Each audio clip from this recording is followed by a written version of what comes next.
সমুদ্রের ভিতরে আমি একবার সফর করলাম, আমেরিকার প্রায় 22টা স্টেট সফর করলাম কয়েক বছর মিলে। আমার প্রোগ্রাম হলো ক্যালিফোর্নিয়া, লস অ্যাঞ্জেলেস। এখানে আমার 3 দিন প্রোগ্রাম। তারা একটা দিন আমাকে রাখলো সাইট সিন দেখার জন্য। আমাকে নিয়ে গেল লস অ্যাঞ্জেলেস থেকে সেন ডিয়েগো হচ্ছে প্যাসিফিক ওশানের পাশে। এইখানে আছে সি ওয়ার্ল্ড, অর্থাৎ সমুদ্রের মধ্যে যা কিছু আছে তা তারা সেখানে উঠে রাখছে। বিশাল জায়গা, দেখতে অন্তত 4 দিন লাগে পুরা এলাকা দেখতে। তা আমার হাতে সময় 5 ঘন্টা আমাকে দেখতে হবে। আমি বললাম গুরুত্বপূর্ণ জিনিসগুলি আমার দেখা। তো নিয়ে গেল। এই আপনাদের মাঠটা যত বড়, এরকম একটা বড় পুকুর, সেই পুকুরের মাঝখানে আছে একটা ওয়াল, আর ঠিক মাঝখানে আছে একটা মঞ্চ, আর 10,000 লোক বসতে পারে এরকম একটা গ্যালারি। ওরকম একটা গ্যালারিতে আমাকে বসালো টিকিট কাটায়। ওখানে মাছের খেলা দেখানো হবে। যারা খেলা দেখাবে তারা হাতে তুড়ি দিল, সঙ্গে সঙ্গে 2টি মাছ ওই পাশ থেকে তারা ভিতরে বড় গেট আছে, সেই গেট দিয়ে এপারে চলে আসলো। আমি লক্ষ্য করলাম খেলা যারা দেখাবে তাদের মুখের কথা, বাঁশির আওয়াজ, হাতের ইঙ্গিত মাছে বোঝে। মাছটার বুকটা সাদা, একদম সাদা, আর পেছনের দিকটা কালো। যখন উঁচু হয় তখন মনে হয় কোন সৌদি প্রিন্স হবে, কালো কাপড় গায়ে দেয় সাদা জামার উপরে, ঠিক ওরকম মনে হয়। তো যারা খেলা দেখাবে তারা এইভাবে হাতে তালি দিল, মাছেও তার 2টি পাখা নিয়ে হাতে তালি দিল, ওয়েলকাম করলো দর্শকদেরকে। অনেকগুলি খেলা দেখালো এই মাছ। এক একটা খেলা দেখাইয়া যখন স্টেজের সামনে গিয়া মাছ হা করে, তখন বড় বড় বালতির ভিতরে ছোট ছোট মাছ আছে, এই মাছগুলি 2-3 বালতি তার মুখের মধ্যে ঢুকায় দেয়। আমার কাছে মনে হলো ওর গ্রাসটা এত বড় যে আমার মতো 12-14 জন বা 15-20 জন যদি ঢুকায় তাহলে মাছে মনে করবে যে কোনো সেলাপুটি ঢুকছে, এর থেকে বেশি কিছু মনে করবে না। এত বড় মাছ, সেমু ফিশ বলা হয় ওটাকে। এরপরে দেখলাম তিমি মাছ, নীল জাতীয় তিমি, যে তিমিগুলি খুব কম পাওয়া যায় মহাসমুদ্রে, এগুলি থাকে। এক একটা নীল তিমির ওজন 5,000 টন পর্যন্ত হতে পারে। এর যে বাচ্চা হয় সে বাচ্চায় দুধ খায়। তিমি হচ্ছে স্তন্যপায়ী প্রাণী। যে বাচ্চা হইল যেদিন হয় সেদিন থেকেই বাচ্চার 50 থেকে 60 মণ দুধ লাগে। কে খায়? সুবহানাল্লাহ। দুনিয়ার কোন গভর্নমেন্ট খায় না। দুনিয়ার স্থলভাগে পিঁপড়ে থেকে শুরু করে হাতি পর্যন্ত, ছোট্ট চেলা পোকা থেকে শুরু করে সাপ, বড় বড় পাইথন পর্যন্ত, টোনাটুনি পাখি থেকে শুরু করে ঈগল পর্যন্ত, নদীর ভিতরে চেলাপুটি থেকে শুরু করে তিমি মাছ পর্যন্ত অসংখ্য প্রাণী সকাল বেলায় খালি পেটে জঙ্গল থেকে, গর্তের মধ্য থেকে, বাসা থেকে, পানির মধ্য থেকে যার যার আস্তানা ছেড়ে আহারের অনুসন্ধানে শত সহস্র কোটি প্রাণী সব যার যার ক্ষুধার পেট নিয়ে বেরিয়ে যায়। আল্লাহ রাব্বুল আলামিন বলেন, সন্ধ্যা হতে না হতে সবগুলির পেট ভরাইয়া যার যার বাসায় আমি ভিড়াইয়া দেই। ইন্নাল্লাহা হুয়ার রাজ্জাকু যুল কুওয়াতিল মাতিন। খেতে দেওয়ার মালিক কে? সেই আল্লাহর এই গুণকে, এই গুণাবলীকে বিশ্বাস করতে হবে। খেতে দেওয়ার মালিক তিনি কেবলমাত্র। সন্তান হয় না, দেওয়ার মালিক কে? বলেন জোরে। হাসাবার মালিক কে? কাঁদাবার মালিক কে? সুখ দেওয়ার মালিক কে? দুঃখ থেকে উদ্ধার করার মালিক কে? হায়াতের মালিক কে? মওতের মালিক কে? ফাআলুন লিমা ইউরিদ। যা খুশি তাই তিনি করতে পারেন। সুবহানাল্লাহ বলেন। কোন কাফ আর নুন, 2টি অক্ষর, যখন যা ইচ্ছে করে হয়ে যায়। আল্লাহর এই গুণকে বিশ্বাস করলে মানুষ শিরক থেকে বাঁচতে পারবে। মাজার মুখী হবে না মুসলমান, মসজিদ মুখী হবে তখন। আজ আমার মুসলমান একদিকে নামাজও পড়ে আর একদিকে মাজারের কাছে গিয়ে দুর্বল হয়ে যায়। আছে না? আছে কি না? মাজারগুলির কাছে গিয়ে সাহায্য কামনা করে। আমার নিজের চোখে দেখেছি মাজারে গিয়ে কিভাবে সেজদা দেয় কবরকে। বলেন নাউযুবিল্লাহ। আল্লাহ ছাড়া কাউকে রুকু সেজদা করা যায় না। যা চাবার আল্লাহর কাছে চাইতে হবে। ওয়াইজা সাআলতা ফাসআলিল্লাহ ওয়াইজা ইসতাআনতা ফাসতাইন বিল্লাহ। যা কিছু চাওয়ার আল্লাহর কাছে চাও, যা কিছু বলার আল্লাহকে বলো। সব কিছু করার মালিক তিনি। সুবহানাল্লাহ বলেন। এই জন্য মাজারের সাথে মুসলমানদের সম্পর্ক হবে না, মুসলমানদের সম্পর্ক হবে মসজিদের সাথে। কিসের সাথে? বলেন জোরে। আপনি কোন অসুবিধায় পড়েছেন, মাজলুম হয়েছেন, অত্যাচারিত হয়েছেন, চাকরির সমস্যা হয়েছে, ঘরে খাবার নাই, অসুখ বিসুখ হয়েছে, নানান ধরনের সমস্যায় পড়েছেন, কোন মাজার নয়, কোন পীর নয়, মসজিদের ভিতরে চলে যান, উযু করে মসজিদে ঢুকে 2 রাকাত কাজায়ে হাজাতের নামাজ পড়েন। রাসূলুল্লাহর উপরে যখনই বিপদ হতো তিনি নামাজে দাঁড়ায় যেতেন। সুবহানাল্লাহ বলো। আপনি কেন যাবেন একটা কবরের কাছে? আপনার সাহায্য কামনার জন্য কোনো পীর নয়, আপনার সাহায্যের জন্য কোনো কবর নয়, সাহায্য পাওয়ার জন্য কে? আল্লাহ চান আপনার ঈমানটা খালেস হোক। আল্লাহ তাআলা এটা বরদাস্ত করতে পারেন না যে মানুষ কারো কাছে গিয়া আরেকজনের কাছে গিয়ে নথি স্বীকার করুক। আল্লাহ সহ্য করেন না। ইন্না শিরকা লাযুলমুন আযীম, শিরক হচ্ছে মস্ত বড় জুলম, অত্যাচার। আল্লাহ সব থেকে অপছন্দ করেন কোন গুনাহ বলেন? শিরক। আল্লাহ সহ্যই করেন না। কেন করেন না? একটা যুক্তিতে আসে। যারা বিবাহ করেছেন তাদের স্ত্রী যদি স্বামীর সাথে যে ধরনের হাসি খুশি প্রেমের আদান প্রদান করে, স্বামী ছাড়া যদি আরেকজন পুরুষের সাথে এরকমের ভাব বিনিময় করে, ফোনে কথা বলে, প্রেম করে, খুব সুন্দর করে ভালোবাসা দিয়ে যদি চিঠি লেখে অন্য পুরুষের কাছে অথবা প্রেম নিবেদন করে, তাহলে স্বামীদের অবস্থা কেমন হবে বলেন? এইটার জবাব দিতেও যদি দেরি হয় তো খুবই কুলক্ষণ। হ্যাঁ, ভয়ানক হবে, ভয়ানক হয়ে যাবে। নিজের চরিত্র যতই যা হোক, বউ চরিত্র ভালো চাই। আচ্ছা বলেন তো, স্ত্রী আপনার সঙ্গে যেভাবে প্রেমের হাসি হাসে, প্রেম নিবেদন করে, ওই রকম আরেকটা পুরুষের কাছে সাথে করলে আপনার সহ্য হয় না কেন? আপনি স্ত্রীর উপরে আপনার অধিকারটা কতখানি, কি জন্যে? আপনার স্ত্রীর যে হাসি, যে মিষ্টি হাসি, যা আপনার প্রাণ কেড়ে নেয়, ওই হাসিতে আপনার কোনো অবদান আছে বলেন? তার যে টানা টানা চোখ, সুন্দর ভ্রু, মাথায় অনেক লম্বা চুল, শরীরটা সুন্দর, যৌবন, রূপ, এর ভিতরে আপনার কোনো অবদান আছে? হ্যাঁ আছে, একটু তো আছেই। আপনি যে মুখ দিয়ে বউটা হাসে, সেই ঠোঁটে একটু লিপস্টিক লাগাইছেন। যে চোখের জন্য আপনি পাগল, সেই চোখে একটু কাজল লাগাইছেন। শরীরটাকে পেঁচাবার জন্য সুন্দর একটা শাড়ি কিনে দিয়েছেন। একটা শাড়ি দিয়ে, একটু লিপস্টিক কিনে দিয়ে, চুলের একটা ক্লিপ কিনে দিয়ে, একটা ভালো শাড়ি কিনে দিয়া স্ত্রীর উপরে যদি এত অধিকার আছে যে কোনদিন মৃত্যু পর্যন্ত কোন প্রেমের হাসি, ভালোবাসার আদান প্রদান আপনি ছাড়া আর কারো সাথে করতে পারবে না, এইটা যদি আপনার অধিকার এভাবে প্রতিষ্ঠিত হয়, তাহলে এই হাসি যিনি দিলেন, এই দাঁত, এই সুন্দর চোখ, এই রূপ, এই যৌবন যা আল্লাহ তাআলা দিলেন, তার সামনে কোনো পীর অথবা কবরের সামনে যদি হাত পাতা, আল্লাহ বরদাস্ত করেন না। কথা কি বুঝে আসছে? কথা বুঝে আসছে? আলহামদুলিল্লাহ বলেন। আলহামদুলিল্লাহ। বুঝলেই আমাদের কষ্ট সার্থক। আলহামদুলিল্লাহ বলুন। আমরা যেন আল্লাহরে চিনতে পারি, বুঝতে পারি। আমার বিশ্বাস করুন, কোরআন আমার সামনে, আল্লাহর কসম, কোন জীবিত পীর, কোন মৃত্যু পীর আমার ভাগ্যের ভালো বা মন্দ করার কোন অধিকার রাখে না, রাখে না, রাখে না। কোন পীর ফু দিয়ে আমার ভাগ্যকে ভালো বানাই দিতে পারবে না, পারবে না, এবং আমার একটা চুলও পাকাও করতে পারবে না। খাইরিহি ওয়া শাররিহি মিনাল্লাহি তাআলা। আমার ভালো, আমার মন্দ করার একমাত্র মালিক কে? এক আঙ্গুল আকাশের দিকে উঁচু করে চিৎকার দিয়ে বলুন, কে? আবার বলেন, আবার বলেন, আবার বলুন। হাত নামান। আল্লাহ কবুল করুন, বলেন আমিন। আমার এই বক্তব্য দিয়ে আমি কোন পীরকে অমর্যাদা করছি না। পীর সাহেবদের কাছে পীর কোন শরীয়তের শব্দ নয়। কোরআন এবং হাদিসে কোথাও পীর বলে কোন শব্দ নাই। এটি ফার্সি শব্দ। এই শব্দের অর্থ হলো বৃদ্ধ।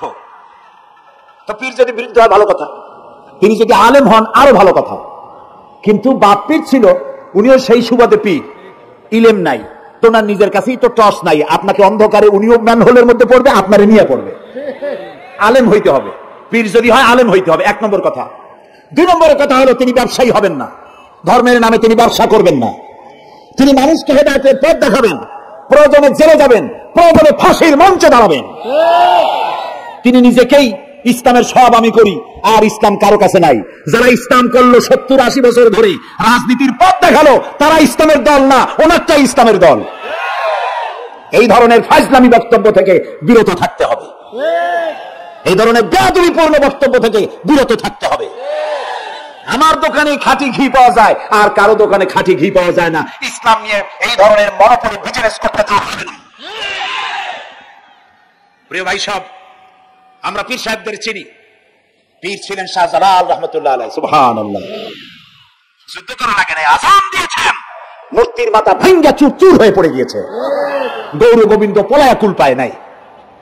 লোকেরা যায় তার মাজারে গিয়ে গজাল মাছ জিয়ারত করে আসে, কিন্তু তরবারিটা দেখে আসে না। দোধারি তরবারি এখনো আছে, সুবহানাল্লাহ বলে। পীর ছিলেন হযরতে বাহাউদ্দিন নকশবন্দি, মুজাদ্দিদ আল ফিসানি রহমাতুল্লাহ আলাইহি, বড় পীর আব্দুল কাদের জিলানী রহমাতুল্লাহ আলাইহি, খাজা মঈনুদ্দিন চিশতি রহমাতুল্লাহ আলাইহি, শাহজাহান খান জাহান আলী রহমাতুল্লাহ আলাইহি। কত ওলিউল্লাহর মাজার দিয়ে আমার দেশ ভরা, আলহামদুলিল্লাহ কর। আলহামদুলিল্লাহ। এরা একদিকে মানুষকে মুরিদ বানায়া মুরিদের টাকা দিয়ে নিজেদের পকেট ভরেন নাই, এরকম করতেন না, এরকম করতেন। আর রাসূলুল্লাহ বলেছেন এই রকমের হাতের মর্যাদা নাই, এই হাতের মর্যাদা। আমি পীর দেখছিলাম, বাইতুল শরফের পীর হযরত শাহ আব্দুল জব্বার সাহেব, আল্লাহ তাআলা জান্নাতুল ফেরদাউসের মেহমান বানায় দিলেন। এই বাংলাদেশে শত শত মসজিদ, মাদ্রাসার এতিমখানা তৈরি করে গেছেন, সুবহানাল্লাহ। বৃষ্টির মৌসুমে চট্টগ্রামের বাড়ি তার, 14 বছর মাদ্রাসায় ওয়াজিদিয়া চট্টগ্রামে 14 বছর বুখারী শরীফ পড়িয়েছেন। কি মানের আলেম, খালি পীর না। মুরিদরা যত টাকা দিত, এই টাকা দিয়ে বড় বড় মাদ্রাসা মসজিদ করেছেন। আর বৃষ্টির সময় সাথী সঙ্গী নিয়ে বস্তি এলাকায় যেতেন, পলিথিন দিয়া ছাওয়া, বাচ্চা আর তার স্বামী নিয়ে কাতরায় এক কোনায় বসে আছে, খাবার নাই, চাউল নাই, অসুস্থ, তাদের চাউল দিয়ে আসতেন, তাদের রান্না করার শাকসবজি দিয়ে আসতেন, ওষুধ দিয়ে আসতেন, হাড়ি পাতিল দিয়ে আসতেন। বন্যা হলে, তুফান হলে টাকা উজাড় করে যা মুরিদরা দিত সবগুলি উজাড় করে মানুষের খেদমত করতেন, সুবহানাল্লাহ। কাজেই যারা জামায় অনেকগুলো পকেট সমানে নিতে থাকে আর ভরতে থাকে এইভাবে করে, এই ব্যবসায়ীদেরকে পরিত্যাগ করতে হবে। পীর হচ্ছে ওই সমস্ত লোক যারা নাকি ধর্মের নামে ব্যবসা করে না, বরং আল্লাহর দ্বীনকে প্রতিষ্ঠা করার জন্য কথা বলে। প্রিয় ভাই সব, আমাদের জেহেন সাফ করতে হবে, পরিষ্কার করে বুঝতে হবে আমার ভালো আমার মন্দ কে করতে পারেন? আল্লাহ। সম্রাট শাহজাহান নাম শুনেছেন? কোথার বাদশা বলেন? দিল্লির সম্রাট। সম্রাট শাহজাহান, পৃথিবী জোড়া নাম তার। কবি বলছেন, শাহনে জাহাं को जिन्हें फख्र से देते थे बाज, वाज कब्र में है सूरह अलहम्दु की मोहताज। যে শাহজাহানকে কর দিয়া ট্যাক্স দিতে পারলে জনগণ নিজেদেরকে গৌরবান্বিত বলে মনে করত, সেই শাহজাহান কবরে শুয়ে আছে, সূরা ফাতিহার মুহতাজ হয়ে আছে, সুবহানাল্লাহ। যদি কেউ আমার কবরের কাছ থেকে হেঁটে যাইতো আর একটু সূরা ইখলাস পড়ে সব রেসানি করতো, আমি কিছু পাইতাম। আহারে, এই এতিম ফকির হয়ে শুয়ে আছে। এক ফকির দিল্লি ঘুরতেছে, একজন বলছে, ভাই তোমারও তো খয়রাত করে দেখতেছি, আমি সেই ছোটবেলা থেকে খালি তুমি খয়রাত করো। একটা জিনিস আপনারা মনে রাখবেন, গরিব, আজকে যারা গরিব পরিশ্রমের মধ্য দিয়ে কালকে তারা ধনী হতে পারে, কিন্তু যারা ভিক্ষুক, যারা ভিক্ষা করে, জিন্দেগিতে কোনোদিন তারা বড় হতে পারবে না। ভিক্ষা করা যাদের অভ্যাস, জীবনেও বাড়ি করতে পারবে না, জীবনে ধনী হইতে পারবে না, কিন্তু গরিব ধনী হতে পারবে। কারণ হলো আল্লাহর কাছে দুইটা বৈধ জিনিস অত্যন্ত ঘৃণিত। কয়টা? একটা হলো তালাক, আর একটা হলো ভিক্ষাবৃত্তি, মানুষের কাছে চাওয়া, আল্লাহ পছন্দ করেন না। তো ভিক্ষুক ঘুরতেছে, একটা লোক বলল, মিয়া তোমার তো সারা জীবনই খরচ করতে দেখি। খরচ করবো না, করবো কি? যার কাছে যাই সে দেয় 4 আনা 2 আনা 1 টাকা, এর বেশি তো দেয় না, তেদি আমি কেমনে বড় লোক হবো? কয় যে তুমি বাদশারে চোখে দেখো না, বাদশারে চোখে দেখো না। কয় বাদশার কাছে কি আমার মতো লোক যাইতে পারে নাকি? কয় না, যাইতে হবে, যাও। বাদশা একবার যাবা, এমন দেওয়া দেবে জীবনে আর তোমার খরচ করা লাগবে না। পাতি শিয়ালের পিছনে ঘুরে তো লাভ নাই, পাতি শিয়ালে খায় মুরগি, তোমার একটা ঠ্যাং দেবে, দাঁতের খেলালের কাজ হবে না। বাঘের পিছনে ঘোরো, বাঘে খায় গরু আর হরিণ, একটা রান দিলে তুমি 1 সপ্তাহ খাইতে পারবে। কাজে ঘুরতে গিয়েও বোঝা উচিত কার সাথে ঘুরি। তো বলছে বাদশার কাছে যাও, তো বাদশারে পাবো কই? কই তো দেখলাম কেবল মসজিদে ঢুকলো। তারপরে ফকির গিয়ে দাঁড়ায় আছে বারান্দায়, দেখে যে উনি বাদশা ভেতরে বসে হাত তুলে আছে ভাবে, আর চোখ দিয়ে পানি পড়ে দাড়ি ভিজে ভিজে পড়তেছে। নামাজ শেষ করে, মোনাজাত শেষ করে বাদশা বেরিয়েছেন। কোন বাদশা? শাহজাহান। বাইরে আসার পর ফকির বলল, আসসালামু আলাইকুম, বলে আর ফকির রওনা করছে। বাদশা বলে, দাঁড়াও, তুমি যে রওনা করলা, তোমার তো ভিক্ষুক মনে হয়, আর লোকেরা যারা ভিক্ষুক না তারাও তো আমার কাছে চায়, আর তুমি তো ভিক্ষুক, চাইলে না কেন কিছু? ভিক্ষুক বলে, জাহাপানা, আমি কিছু চাইতে এসেছিলাম আপনার কাছে, কিন্তু আপনার করুণ অবস্থা দেখে আমার জ্ঞানের চোখ খুলে গিয়েছে। আমি দেখতে পেলাম আমি যার কাছে চাইতে এসেছি, আমি তো কান্দি না, হাতও বাতি নাই। যার কাছে চাইতে আসলাম দিল্লির সম্রাট, আবার কোন সম্রাটের কাছে হাত পেতে ভিক্ষুকের মতো কি জানি চায়, আর চোখ দিয়া পানি পড়ে দাড়ি ভিজে ভিজে পড়ছে। আমার জ্ঞানের চোখ খুলে গেছে, দুনিয়ার বাদশার কাছে আর চাইবো না, বাদশা কান্দে যে বাদশার কাছে, তার কাছেই চাইবো। প্রিয় ভাই সব, এই জন্য জিহন সাফ করে ফেলুন, দুনিয়ার কোন মানুষের জন্য, মানুষের কাছে নয়, কোন কবরে নয়, কোন কারো কাছে নয়, আল্লাহ তাআলার কাছেই আমরা নামাজের মধ্যে ঘোষণা করেছি ইয়াকা না'বুদু ওয়া ইয়াকা নাস্তাঈন। আল্লাহ তাআলা তোমার একমাত্র ইবাদত করি, তোমার কাছেই সাহায্য চাই। কাজে সাহায্য আল্লাহর কাছে। কার কাছে চাইবো বলে? আল্লাহ আমাদের ঈমান পোক্ত করে দিন। আমরা বলি আমিন, আমরা বলি আমিন। অসুখ বিসুখ হইলে পরে ধৈর্য ধরবেন। অনেক মানুষ আছে জ্বর হইলে কয় যে এত নামাজ পড়ি খালি জ্বর আমারই হয়, এত রোজা রাখি ভালো ভালো কাম করি আমার ছেলের অসুখ মোটে সারি না। এই জাতীয় কথা বলবেন না। মুমিনের পায়ে যদি কাঁটাও ফোটে সওয়াব থেকে খালি নাই, ধৈর্য ধরতে হবে। কাঁটা ফুটছে বলেন ইন্না লিল্লাহ। আজাবান লিল মুমিন, মুমিনের জন্য বড়ই আশ্চর্য ব্যাপার, বিপদ হইলেও শুকর আদায় করে আর সুখে থাকলেও শুকর আদায় করে। সুবহানাল্লাহ। বিপদ আসলে সে বলে ইন্না লিল্লাহি, বলেন ইন্না লিল্লাহি ওয়া ইন্না ইলাইহি রাজিউন। আর যখন শান্তি আসে বলে আলহামদুলিল্লাহ। দুই অবস্থায় তার জন্য নিয়ামত আল্লাহর তরফ থেকে সে পায়, আলহামদুলিল্লাহ। প্রিয় ভাই সব, তো আল্লাহর উপর ঈমান আনার জন্য কয়টা শর্ত বলছি না? এই যে প্যাচ লেগে গেছে, কয় যে তিনটা। আল্লাহর উপর ঈমান আনার জন্য শর্ত কয়টা? চারটা। চারটা বলছি কয়টা? দুইটা। আরেকটা হচ্ছে আল্লাহর কুদরত, এ বিশ্বাস করা। আল্লাহর কুদরত মানে শক্তি। আল্লাহর কিছু বিশ্বাস করবেন বলেন জোরে? শক্তি। আকাশ এবং জমিনের শক্তিশালী কে? কিন্তু আমার দেশের জনগণ, কিছু কিছু রাজনীতিবিদরা বলে জনগণই নাকি সকল ক্ষমতার, সকল শক্তির উৎস। কি পাগল! তুমি ক্ষমতার উৎস? নাকের মধ্যে ময়লা, দাঁতে ছাতা, পেটের মধ্যে দুর্গন্ধ ভরা, ক্ষমতার উৎস? আশ্চর্য কথা। এই যে ক্ষমতার উৎস, হাজার হাজার লোক এখানে বসা, দুইটা ভাউয়া ব্যাংক যদি দুই কোণা দিয়ে ঢোকে, ভাউয়া ব্যাংক চেনেন? বিগ সাইজের ব্যাংক, দুইটা যদি দুই দিক দিয়ে ঢোকে লাফাইতে লাফাইতে, সামনে যারা আছে এমনি লাফাবে। অন্তত টঙ্গী তামিরুল মিল্লাত মাদ্রাসা ছাড়াইয়া তারপরে ফিরে তাকায় বলবে ভাই আমরা দৌড়াই কেন? ব্যাংকের সামনে অসহায়, বল্লা ভীমরুলের সামনে অসহায়, সাপের সামনে, বিচ্ছুর সামনে অসহায়। তারা কয় সকল ক্ষমতার উৎস জনগণ। কপাল পোড়া। ক্ষমতার উৎস জনগণ নয়, এটা কোরআনের সাথে কন্ট্রাডিকশন হয়। কথা আল্লাহ বলেছেন আন্নাল কুওয়াতা লিল্লাহি জামিয়া। সকল ক্ষমতার উৎস কে? চিল্লায় বলো। ক্ষমতা কি দেখছেন? মাত্র 1.5 মিনিট। কয় মিনিট? মাত্র 1.5 মিনিট। আল্লাহ বলেছেন কোন, সাথে সাথে তামিলনাড়ু, মালয়েশিয়া, ইন্দোনেশিয়া, থাইল্যান্ড, মালদ্বীপ, শ্রীলঙ্কা 2 লক্ষ লোক শেষ, 1 লক্ষের খোঁজ নাই। সমুদ্রের পানি 33 ফিট উঁচু হয়ে এসছে। সুবহানাল্লাহ বলতে ইচ্ছে করে না? বিজ্ঞানীরা বলেছেন ভারত মহাসাগরের তলদেশে ফাটল ধরেছে, ওর কয়েক কিলোমিটার নিচে ভূমিকম্পের উৎপত্তি হয়েছে। ভারত মহাসাগরের পানি 3 হাত না 4 হাত, কত কিলোমিটার আল্লাহই জানে। এই কয়েক কিলোমিটার নিচে যে মাটি, সেই মাটিরও কয়েক কিলোমিটার নিচে ভূমিকম্পের উৎপত্তি। এখান থেকে ভূমির কম্পন হয়েছে, সেই ভূমিকম্পে সমস্ত মহাসাগরের মধ্যে, ভারত মহাসাগরের মধ্যে জলকম্পন শুরু হয়েছে। পানির কম্পন, মাটির কম্পন একসাথে। 33 ফিট উঁচা, মানে 4 তলা বিল্ডিং এর মতো উঁচু হয়ে আসছে পানি। 4 তলা পরিমাণ উঁচু হয়ে পানি চলে আসছে। বাড়ি গাড়ি সব কিছু খড় কুটার ন্যায় সব উড়িয়ে দিয়েছে। এগুলোর কপাল পোড়া নাস্তিক যেগুলি, তারা বলে প্রাকৃতিক দুর্যোগ। ওর বাপের মাথা। আচ্ছা প্রাকৃতিক দুর্যোগ, প্রকৃতি কি? কোন জন্তুর নাম?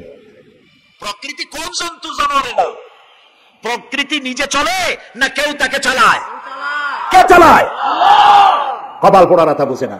বিশ্ববিদ্যালয়ের শিক্ষক হয়েছে তো, আল্লাহ দিয়ে আসি কোথায়? তবে সব খারাপ না, ভালো আছে আলহামদুলিল্লাহ। কিছু আছে কপাল পোড়া।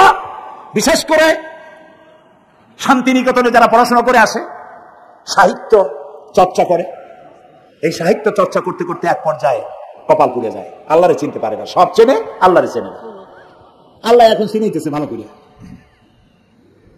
প্রিয় ভাই সব, কমে হাত কমে সামুদ, এগুলিকে আল্লাহ তারা ধ্বংস করেছেন। কিয়ামতের আগে এই যে 7টা আকাশ, এই আকাশ সম্পর্কে অবিশ্বাসীরা তারা বলেছে আকাশ বলতে কিছুই নেই, এটা নাকি অনেক দূরে, তাই নীলা নীলে দেখা যায়। কি কপাল পোড়া চিন্তা করে, নীলা নীলা দেখা যায়। এই আকাশ মহাশূন্য, এই আকাশগুলি আকাশ কয়টা কয়টা স্তর? 7টা। এগুলি কাতাইয়িস সিজিল্লিল কুতুব। কোরআনে কারিমে আল্লাহ তাআলা বলেছেন কিতাবের পৃষ্ঠার মতো কিয়ামতের আগে একটার পর একটা ঠাস ঠাস করে পড়বে, ভেঙে চুরি চুরমার হয়ে যাবে।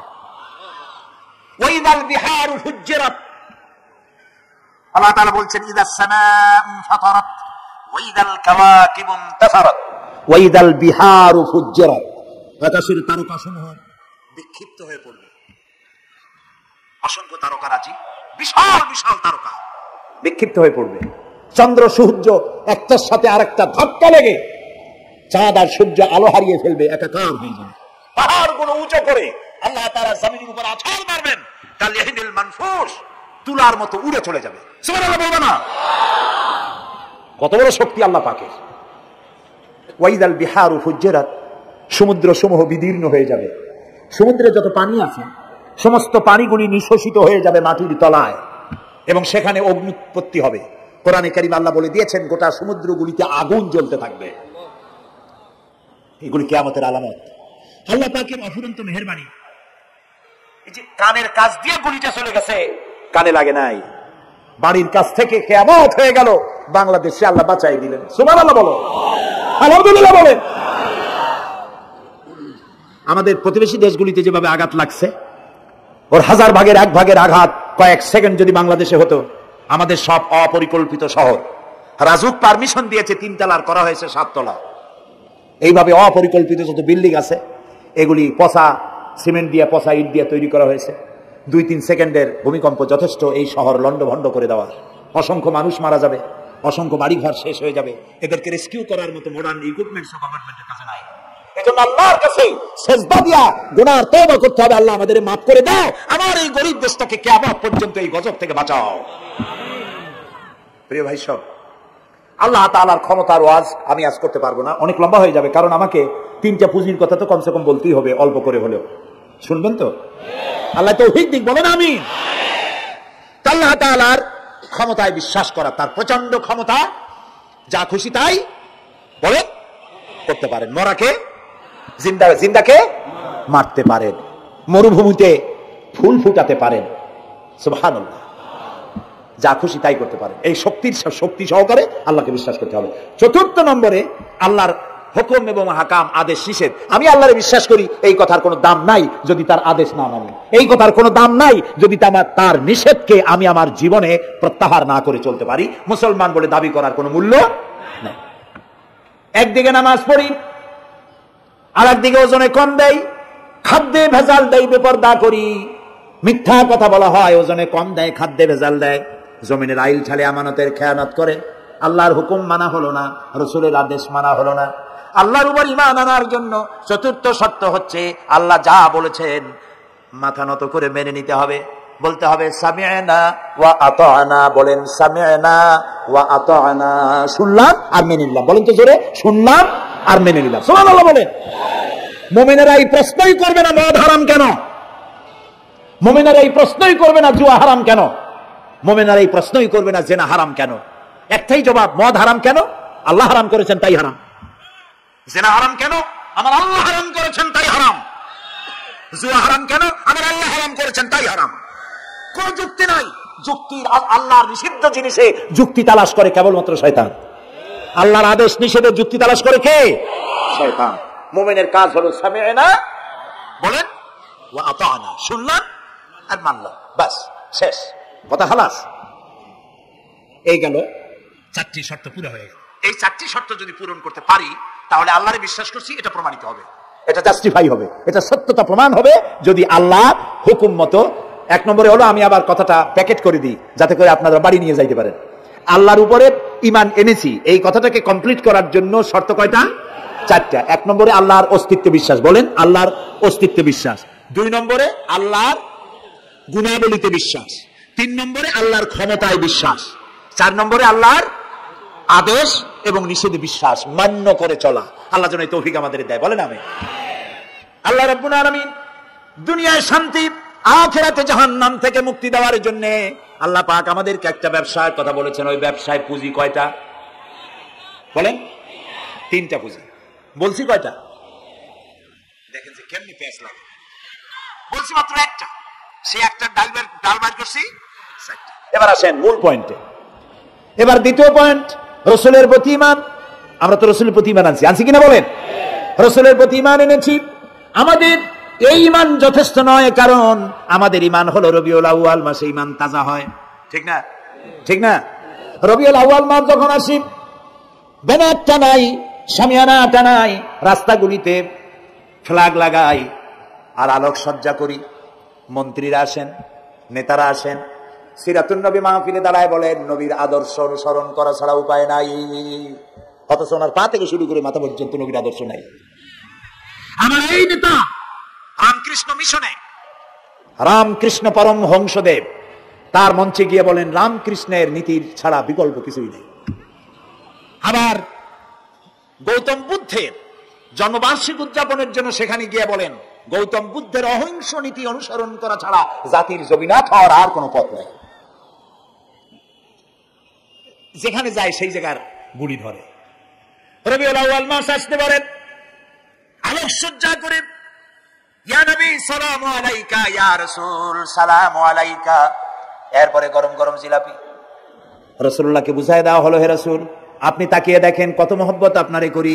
আপনার মহব্বতের জন্য আমাদের শহরের কোন মিষ্টির দোকানে আর মিষ্টি নাই, সব আমরা খাইয়া শেষ করছি।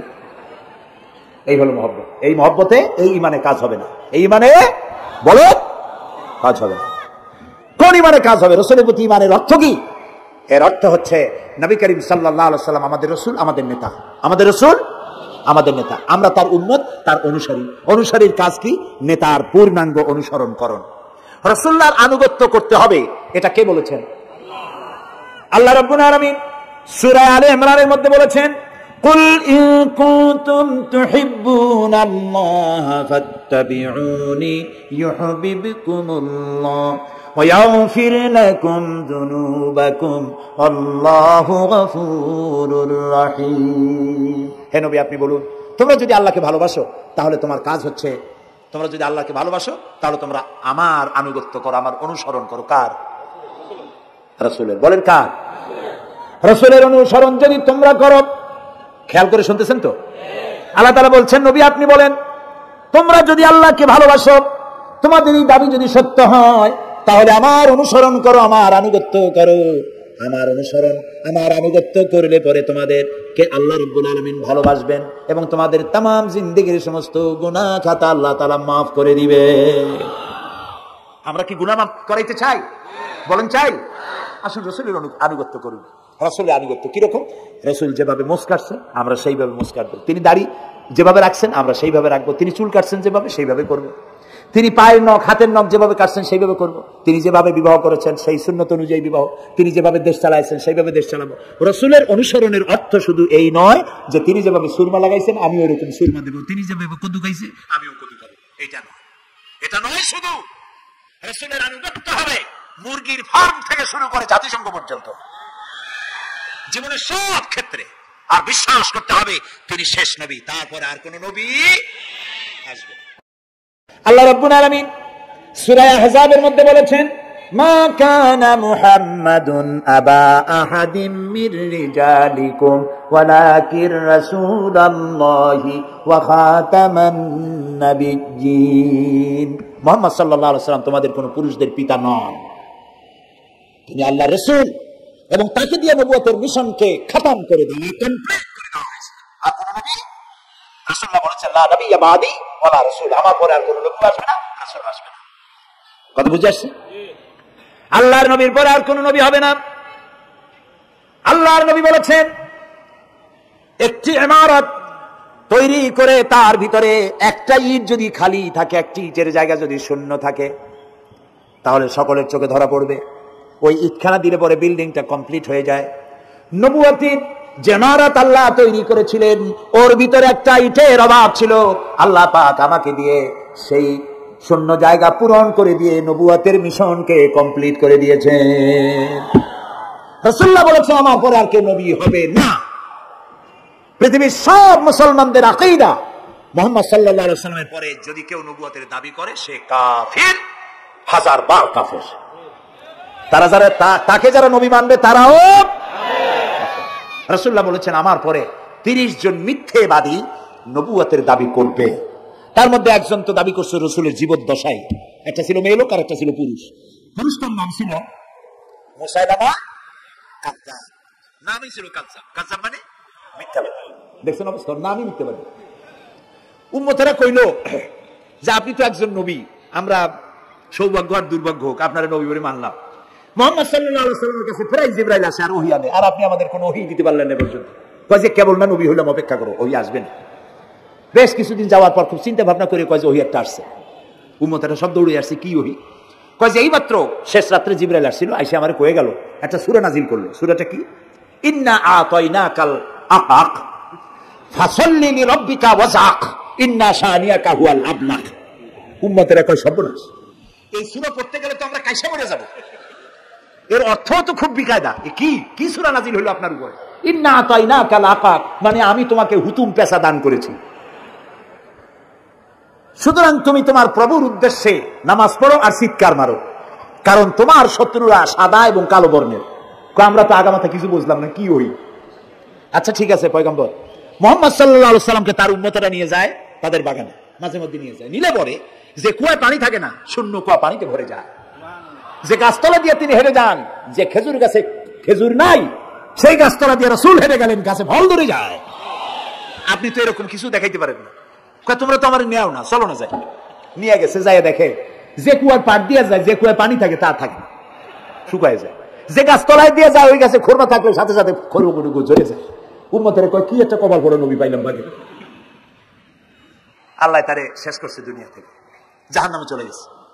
সেই মহিলাটাও গেছে, সেও গেছে। রাসূলুল্লাহ বলেছেন এইরকম 30 জন মিথ্যাবাদী নবুয়তের দাবি করবে কিয়ামতের আগ পর্যন্ত। গোলাম আহমদ কাদিয়ানী, এ হলো ইতিহাসে আমরা যত পাই তার পর্যন্ত 28 জন হয়েছে। মুহাম্মদ সাল্লাল্লাহু আলাইহি ওয়াসাল্লামের ইন্তেকালের পর ওকে নিয়ে হয়েছে 28 জন। কয়জন হইল? বাকি আছে কয়জন? তাই বলে কিয়ামত যে এই 2 জন হইলি আগামী বছর বা 5-6 বছরের মধ্যে কিয়ামত হবে ওইটা চিন্তা করেন না। এই পৃথিবীতে একটা লোক আল্লাহ শব্দ উচ্চারণ করার যদি থাকে কিয়ামত সে পর্যন্ত হবে না। সুতরাং বহুত দেরি আছে কিয়ামতে, তবে ওর মতো আরো শয়তান 2 জন আসবে। গোলাম আহমদ কাদিয়ানী বলল আমি পয়গম্বর, আমি নবী, আমার উপরে ওহী আসে। তো তার সঙ্গে ওই যুগের বড় আলেম মাওলানা আতাউল্লাহ শাহ বুখারী রাহমাতুল্লাহ আলাইহি, তিনি বললেন আচ্ছা তুমি যে নবুয়তের দাবি করো এই শক্তি তুমি পাও কই? কয় যে আমার শক্তি তো কোরআন, কোরআনের মধ্যেই আছে আমার কথা। কোথায়? কয় সূরা সফের মধ্যে আছে। ইয়াতি মিন বাদি ইসমুহু আহমদ, ঈসা আলাইহিস সালাম আমার ব্যাপারে ফোরকাস্ট করেছেন, ভবিষ্যৎবাণী দিয়েছেন যে আমার পরে একজন আসবে, তার নাম হবে আহমদ, আমি তো সেই আহমদ। মাওলানা বুখারী বলছেন বেকুব, ঈসা আলাইহিস সালাম যার কথা বলেছেন তার নাম, ঈসা আলাইহিস সালাম যার কথা বলেছেন তার নাম হলো ফকাত আহমদ, আর তোমার নাম হলো গোলাম আহমদ। তাহলে এতে করে বোঝা যায় ঈসা আলাইহিস সালাম যার কথা বলেছেন তুমি সেই আহমদের গোলাম, তো তুমি নবুয়তের দাবি করো কেন? গোলাম আহমদ কয় যে হুজুর আমার নামের আগে গোলাম বসা একটু সমস্যা হয়েছে, ঠিক তো গোলাম তাহলে যদি বাদ দেই তাহলে তার আপনি আপত্তি করতে পারেন না, আমি আহমদ থাকি আর আপনি আমার উম্মত হয়ে যান। আমি আমার কথা ঈসা আলাইহিস সালাম বলেছেন।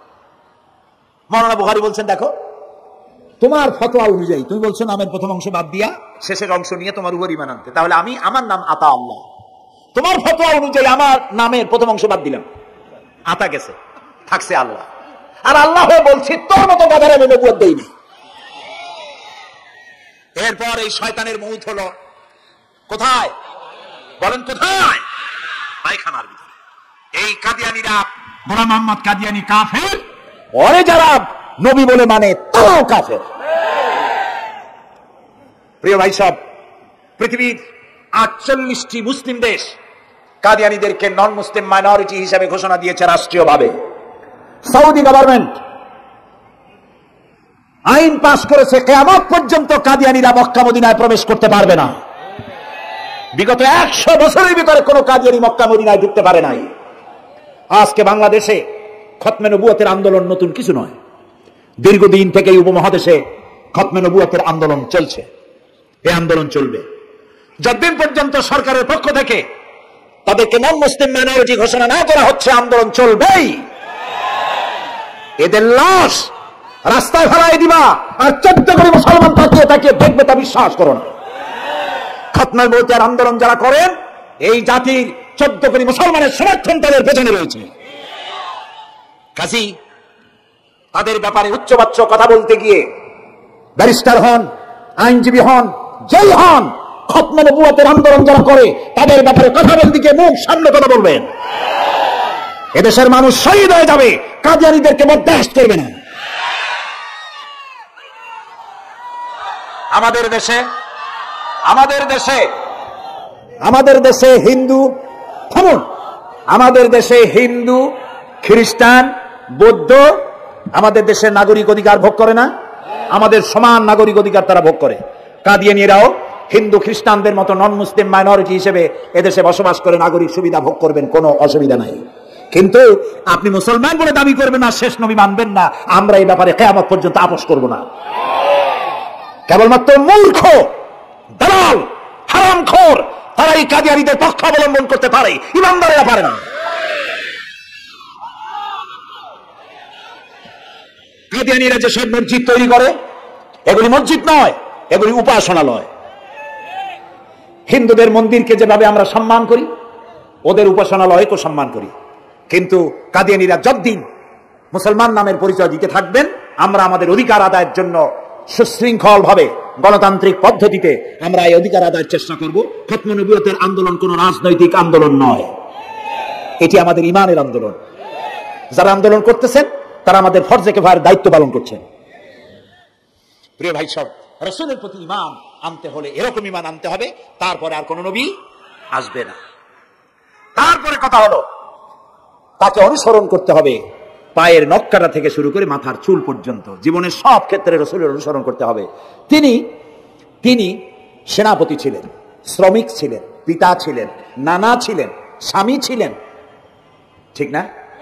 তিনি রাষ্ট্রপ্রধানও ছিলেন। আজকে যারা ধর্ম আর রাজনীতি আলাদা করেন তারা মুনাফিক, মুসলমান নয়, তারা কি? মুনাফিক। এই জন্য আমাদেরকে মনে রাখতে হবে নবী করিম সাল্লাল্লাহু আলাইহি ওয়াসাল্লাম রাষ্ট্র পরিচালনা করেছেন। যারা ধর্ম আর রাজনীতি আলাদা করেন তারা মুসলমান হিসাবে আল্লাহর কাছে পরিচিত হতে পারবেন না। প্রিয় ভাই সব, নবীজি মক্কা থেকে মদিনা এলেন, মদিনা এসে রাষ্ট্রপ্রধানের দায়িত্ব পালন করলেন। আজ তিনি রাষ্ট্রপ্রধান, কোরআন হলো সংবিধান, কোরআনের আইন চালু করে দিলেন। চুরি বন্ধ হলো, ডাকাতি বন্ধ হলো, জেনা ব্যভিচার বন্ধ হয়ে গেল, মানুষ দরজা খুলে ঘুমাবার সুযোগ পেল। সুবহানাল্লাহ, সুবহানাল্লাহ। নবী করিম সাল্লাল্লাহু আলাইহি ওয়াসাল্লাম একটি সুন্দর সুখী সমাজ পৃথিবীতে চালু করে গেলেন। আজ আমাদের ভাগ্য যদি খুলতে হয়, রাসূলের অনুসরণ করি আমাদেরকে রাষ্ট্র পরিচালনা করতে হবে। ইসলাম সন্ত্রাসকে প্রশ্রয় দেয় না, ঠিক না ভাই? আমাদেরকে যারা সন্ত্রাসী বলে, ওরাই তো সন্ত্রাসের দাদা, ওরা সন্ত্রাসের জন্মদাতা। আমাদেরকে সন্ত্রাসী বলো? আমি আমেরিকায় বক্তব্য করেছি, লন্ডনে বক্তব্য করেছি, আমি তাদেরকে বলছি তোমরা আমাদেরকে সন্ত্রাসী বলো, আমাদের দেশে যাইয়া দেখো, তোমাদের এখানে সমস্ত সুপার মার্কেটগুলি সব বন্ধ হয়ে যায় বেলা 4টায়, কোনো মার্কেট খোলা থাকে না। কেন খোলো না? তোমরা সিকিউরিটি দিতে পারবে না বলে খোলো না। চুরি হবে, ডাকাতি হবে, লুটপাট হবে, এই জন্য বিকেলেই সব বন্ধ হয়ে যায়, রাতে কোনো দোকান খোলা থাকে না। যাও তো আমাদের দেশে, আমাদের তো সন্ত্রাসী বলো, গরিব দেশ। আমাদের দেশের বাবুরহাটে, নরসিংদীর কাছে বাবুরহাট, যেটাকে এই দেশের ম্যানচেস্টার বলা হয়, সারা রাত কোটি কোটি শত কোটি টাকার কাপড় চোপড় বেচা কিনা হয়, পুলিশের গন্ধ খুঁজে পাওয়া যায় না, সারা রাত বেচা কিনা হয়। গ্রামের বাজারগুলি যাই দেখেন আমাদের দেশে, যশোরে, খুলনায়, উত্তরবঙ্গে রাত 2টা 2:30 পর্যন্ত বেচা কিনা হয়, ঠিক না? এই যে আমাদের দেশে আল্লাহর মেহেরবানি, এবারে যে ঈদের সময় ঈদ আর পূজা একসাথে হইল, মুসলমান মেয়েরা, হিন্দু মেয়েরা সোনা দানা গলায় পরিয়া, হাতে পরিয়া, তারপরে বাজারঘাট ঈদের কেনাকাটা, পূজার কেনাকাটা করছে, কোনো অসুবিধা হয় নাই, ঠিক না? আল্লাহর মেহেরবানি র্যাবে জি যা করার করছে। মক্কা শরীফে, মদিনা শরীফে দেখলাম লোকেরা হাত তুলে, বাংলাদেশি লোকেরা ওখানে যারা আছে, র্যাবের জন্য দোয়া করছে, আল্লাহ র্যাবের প্রতি তুমি রহমত নাজিল করো, আল্লাহ রহম করুন, কোন আমি। দেশের যতটা অসুবিধা হয়েছিল তার থেকে অনেক গুণ জ্ঞান হয়ে গেছে, আলহামদুলিল্লাহ, আলহামদুলিল্লাহ। প্রিয় ভাই সব, এই যে আল্লাহ রাব্বুল আলামিন মুসলমানদেরকে পৃথিবীর মধ্যে সব থেকে বেশি শান্তি প্রিয় করেছেন, কোন আলহামদুলিল্লাহ। তোমরা আমার মক্কা যায় দেখো, মক্কা মদিনায় যায় দেখো, আমাদের কয় সন্ত্রাসী। মক্কা মদিনায় লক্ষ লক্ষ মানুষ এই যে সব চলে গেছে, এখন কোথায় গেছে? সারা পৃথিবী থেকে মানুষের এখন ছুটছে ছুটছে, পৌঁছে গেছে, আর পথে আছে, প্লেনে আছে, নদীতে আছে, গাড়িতে আছে। সুবহানাল্লাহ, লক্ষ লক্ষ মানুষ চলে গেছে। সবার একই ড্রেস, একই গন্তব্য, একই স্লোগান, লাব্বাইক আল্লাহুম্মা লাব্বাইক। সব মানুষ চলে গেল। আমি 96-তে যখন পার্লামেন্টে আসলাম প্রথম, পার্লামেন্টে এক বক্তৃতার ভেতরে আমি বলেছিলাম যে আমাদের দেশে নেতা নেত্রীরা উমরা করে, হজ করে। আচ্ছা, আপনারা যাইয়া দেখেন কি, করেন কি, আনেন কি? যাইয়া একটু তোয়াফ করিয়া আসার সময় আতর আর পাথর, সুরমার খুরমা পকেট ভরে নিয়ে আসেন, কিন্তু চোখে দেখেন না। আল্লাহ তাআলা বলছেন, আওয়ালাম ইয়ারাউ আন্না জাআলনা হারামান আমিনান, তোমরা কি দেখতে পাও না আমার এই হারামকে আমি কিভাবে নিরাপত্তার শহর বানিয়েছি? সুবহানাল্লাহ। রাত 2:30-3টার সময় চাঁদের মতো সুন্দরী যুবতী মেয়ে একাকিনী, কোন পুরুষ সঙ্গী ছাড়া, নিজের ডেরা নিজের তাবু ফেলে কাবা শরীফের ভিতরে এসে গেল। লক্ষ লক্ষ পুরুষের মধ্য দিয়ে আল্লাহর ঘর তওয়াফ করলো, তাহাজ্জুদের নামাজ আদায় করলো, এরপরে দোয়া দুরূদ করে কান্নাকাটি করে মেয়ে লোকটি একাকী লক্ষ লক্ষ মানুষের মধ্য দিয়ে নিজের ঘরে ফিরে গেল। কোন পুরুষের একবার তার চেহারার দিকে নজর পড়েছে তো দ্বিতীয়বার তার রূপ উপভোগ করার মতো সাহস কারো মনের মধ্যে জাগে না। হাজার বছরের ইতিহাস, মক্কা থেকে, মদিনা থেকে, আরাফাত থেকে, মুজদালিফা থেকে, মিনা থেকে একটা নারী লাঞ্ছিতা হয়েছে, ধর্ষিতা হয়েছে, অপমানিতা হয়েছে, ইতিহাস নয়। প্রিয় ভাই সব, প্রসঙ্গক্রমে এই টঙ্গী লক্ষ লক্ষ লোকেদের সমাবেশ হয়, আলহামদুলিল্লাহ বলে। হতেই পারে তাবলীগী জামাতের ভাইরা এখানে উপস্থিত হন, সারা দেশ থেকে, বিভিন্ন দেশ থেকেও লোকজন আসে, এক জায়গায় বসে আল্লাহ বিল্লাহ করে, মোনাজাত করে। এটা মনে আসলো তাই বলতেছি। কেউ কেউ এটাকে খুব বাড়াবাড়ি করেন। সে বাড়াবাড়িটা হলো, কেউ কেউ বলেন আরাফাতের পরেই দ্বিতীয় এই সমাবেশ। এই বেয়াদবি শব্দটাকে উচ্চারণ করবেন না আল্লাহর হস্তে। কোথায় টঙ্গী, কোথায় আরাফাত, আর কোথায় টঙ্গী? কি এর সাথে আপনি কি মিলান?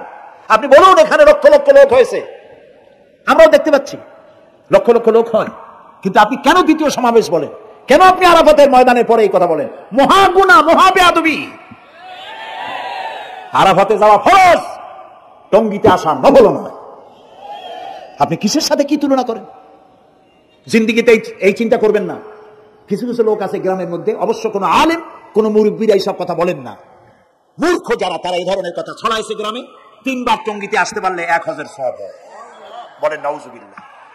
শুধু 3 বার না, কিয়ামত পর্যন্ত লোকের এখানে আসতে থাকবে, আরাফাতের ময়দানে 1 সেকেন্ডের যে সওয়াব হবে তাও হবে না।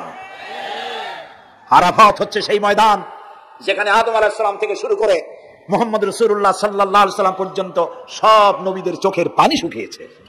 পৃথিবীর কোটি কোটি মানুষ সেখানে কাঁদছে।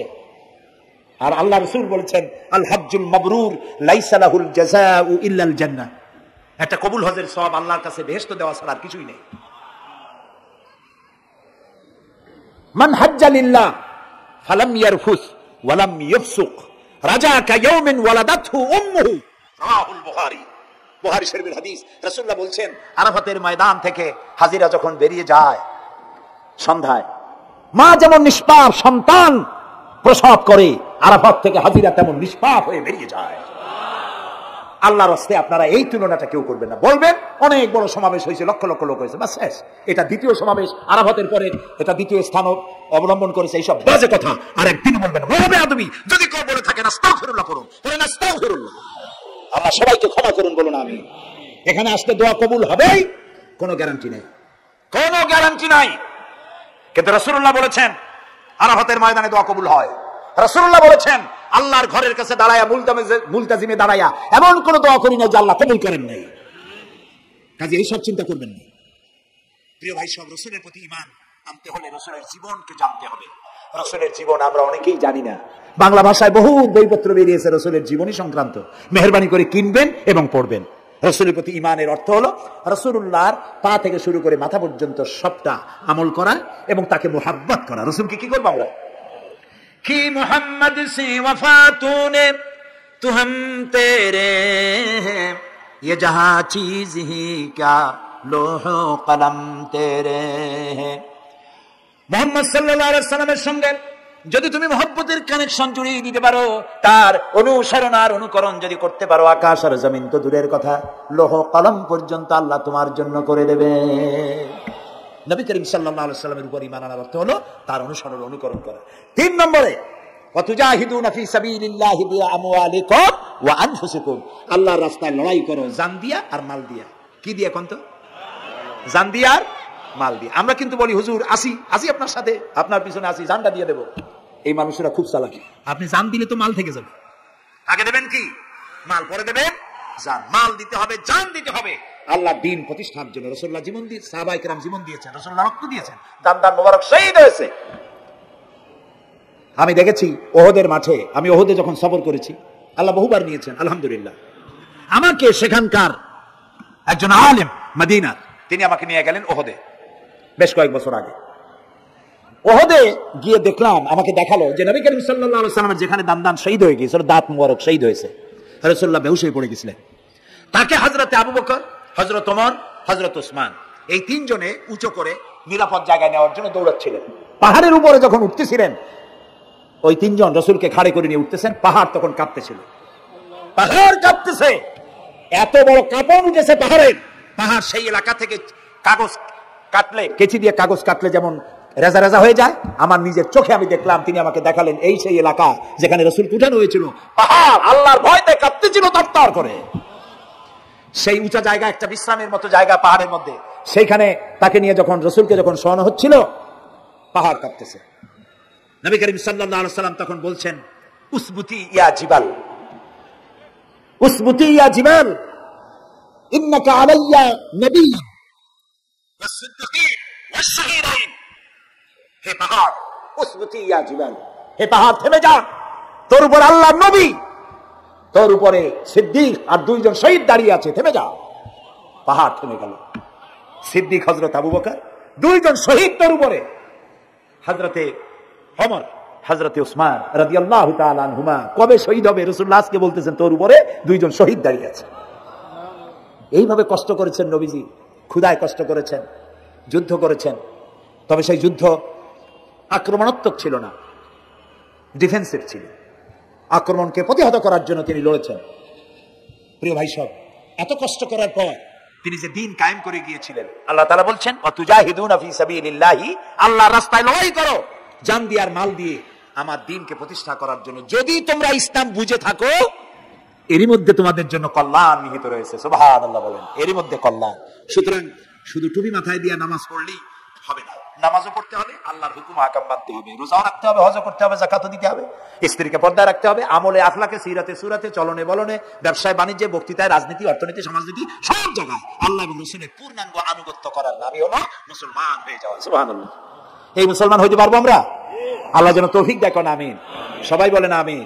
আমি এখন আপনাদের নিয়ে মোনাজাত করবো। মোনাজাতের আদব বসা, দাঁড়ানো ভাইয়ের একটু বসেন। এই যত মানুষ দাঁড়ায় আছেন মেহেরবানি করে একটু বসেন। আমি কিন্তু একবার বলিনি আপনারা বসেন।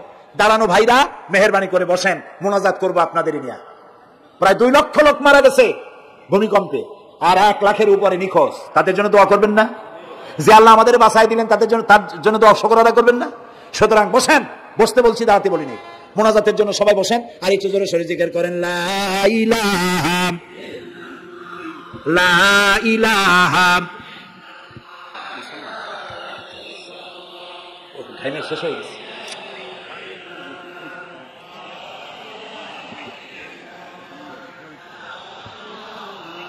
বয়স কত?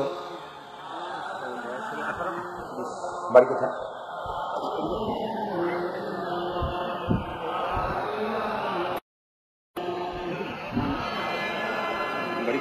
একটু জোরে লা ইলাহা। এফিডেভিট করছো? বসো বসো।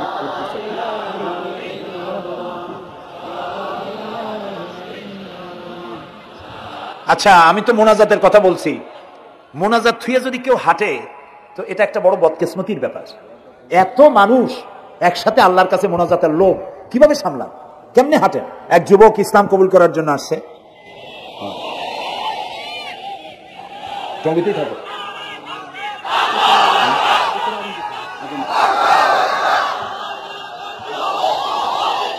জি,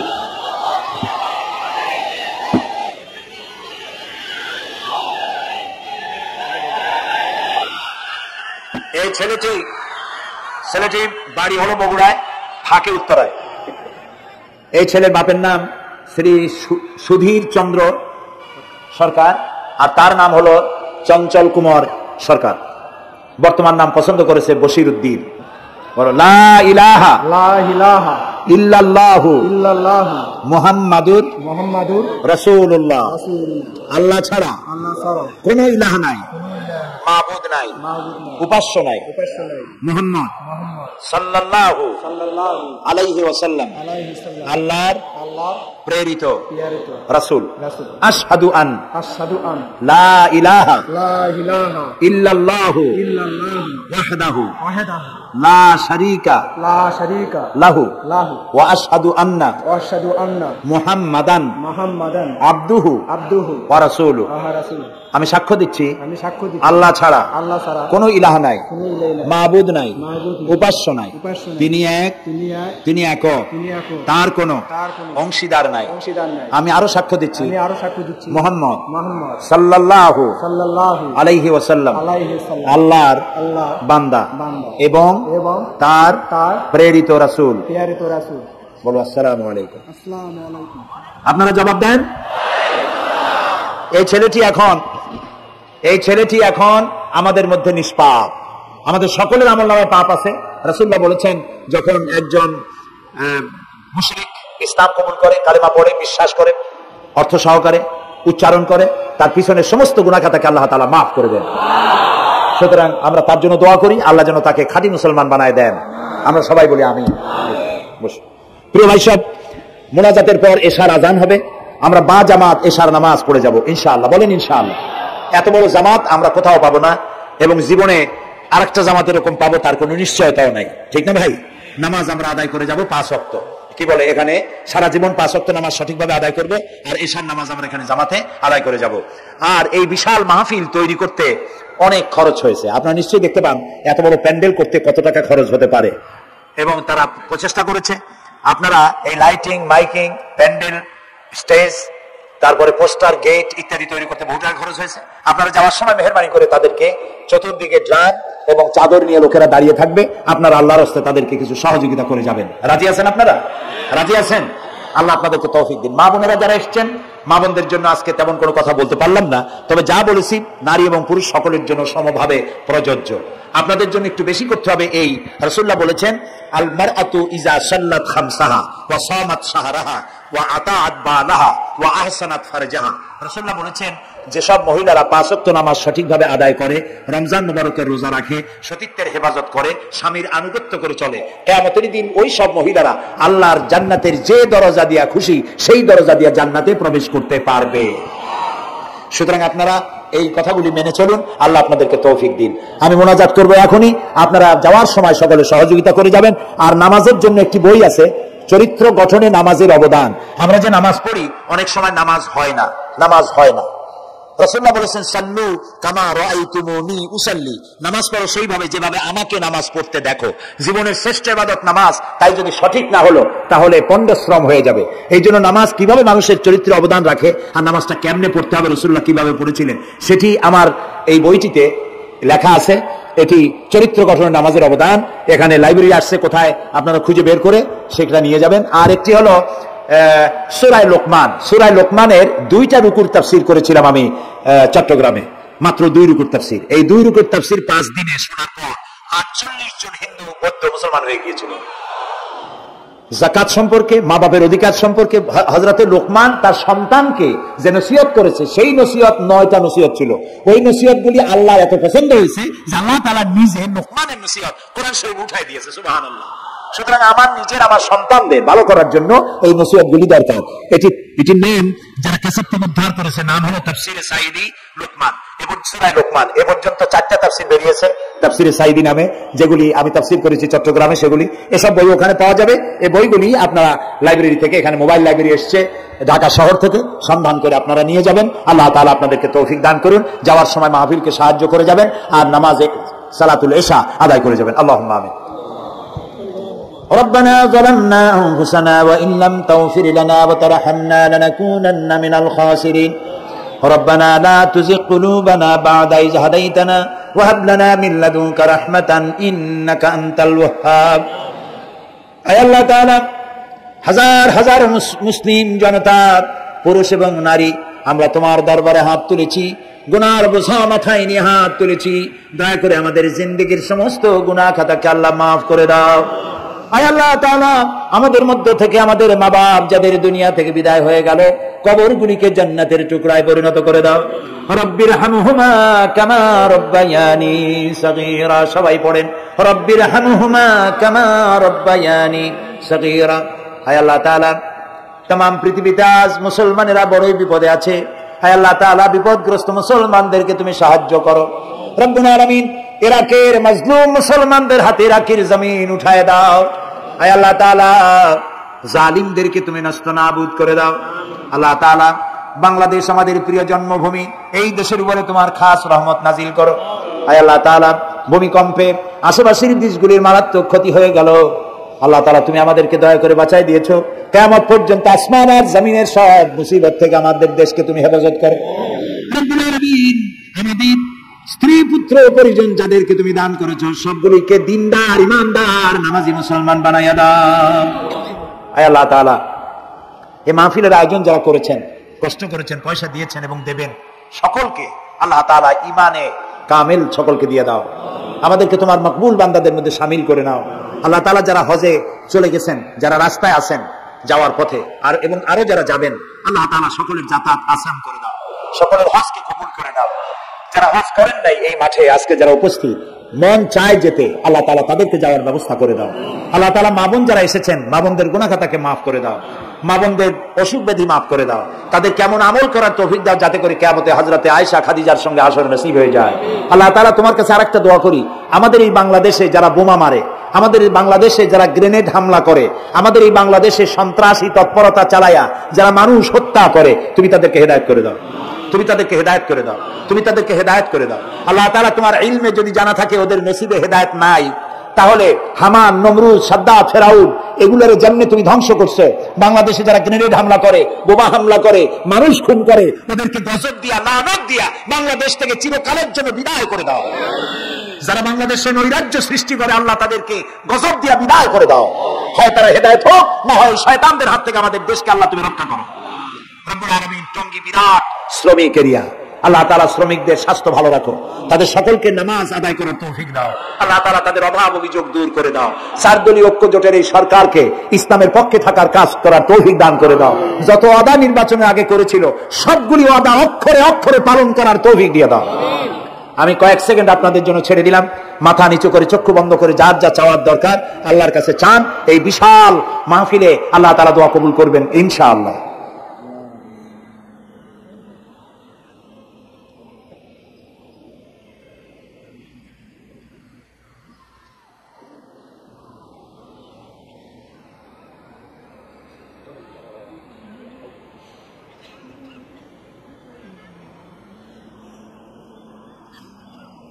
আয় আল্লাহ, তোমার আরশে আজিম থেকে তুমি দয়া করে তোমার রহমতের নজর দিয়ে টঙ্গীর এই মাঠের দিকে তাকাও। আল্লাহ তাআলা, আমরা কোন পীর বুজুর্গ, খাজা বাবা অথবা দুনিয়ার কোন শক্তির কাছে, রাজা বাদশার কাছে হাত তুলি নাই, বিশাল আকাশের মালিকের কাছে হাত তুলেছি, আমাদের রবের কাছে হাত তুলেছি। তুমি বলেছো দুনি আস্তাজিবু লাকুম, আমারে ডাকো আমি সাড়া দেব। আল্লাহ তাআলা, আমরা ডাকতেছি, তুমি দয়া করে সাড়া দাও। আমরা ডাকতেছি, আমাদের ডাকের সাড়া দাও বাবু। আমাদের যাদের রোগ ব্যাধি আছে, আল্লাহ দয়া করে শেফায়ে আজেলা দাও, শেফায়ে কামেলা দাও। আল্লাহ, তোমার কাছে আর একটা বিনীত দোয়া করি, আল্লাহ তুমি আমাদের জন্মসূত্রে যেসব নিয়ামত আমাদের শরীরে দিয়েছো, নাক, কান, চোখ, হার্ট, কিডনি, চলৎ শক্তি, বলার শক্তি, আল্লাহ মৃত্যুর আগ পর্যন্ত শরীরের এসব নিয়ামতের একটাও চিনাই নিও না বাবু। আল্লাহ তাআলা, তুমি আমাদের প্রতি দয়া করো, মেহেরবান হও। মাহফিলের আয়োজন যারা করেছেন, আল্লাহ তাদের এই কষ্টকে তুমি কবুল করে নাও। কিয়ামতের দিন কোরআনের সুপারিশ আমাদের জন্য নসিব করে দাও।